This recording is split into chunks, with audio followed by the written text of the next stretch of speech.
ยิ้มโลดยิ้มสำไหนก็แล้วแต่ถ่ายวิดีโอถ่ายวิดีโอจังเลยพี่มาลองดูภาษาเจ็ดรู้จักไหมโอ้สติให้พี่ดู37แล้วก็เป็น37โตป่ะ37มันจะมันซิไอ้เจอเดี๋ยวมาก่อนพี่โจ้เลยเนาะมันเปิดแล้ว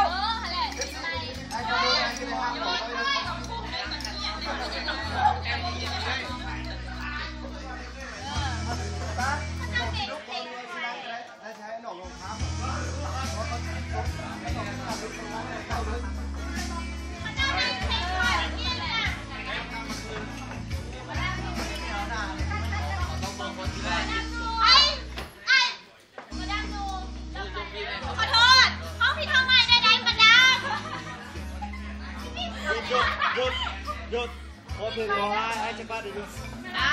สบายดีวันนี้มาบอกกันเลย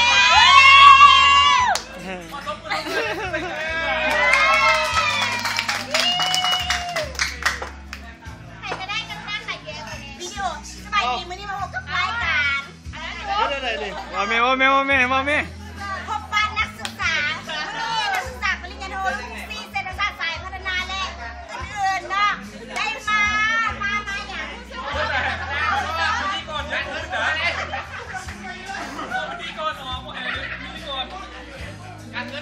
รายการจักรยานทองมื้อนี้ไอ้อีแปะก็เขียนสดรายการเงียบไปต่อมาลี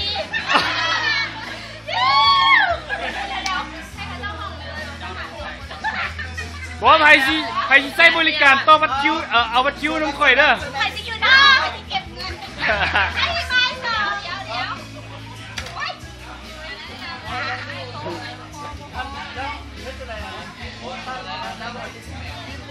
แต่เพื่อนนี่เบื้องหลังอันนี้เอาแนวหน้า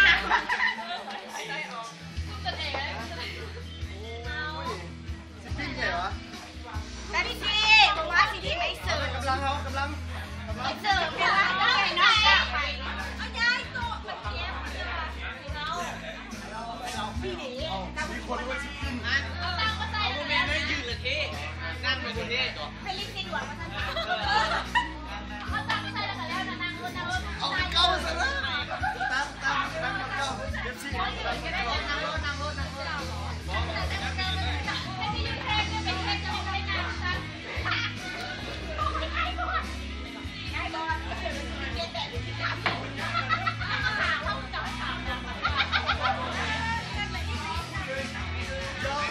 ไปอยู่มอห้ามาใส่แล้วนี่มาจะมาที่ห้องเหรอในห้องหายเกิดแดงขอเพลงห้องหายแดงเอาสู้มือเลยไอ้เจ้าชูมือมันไม่ได้โดนกดแย่งเลย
เอาล่ะ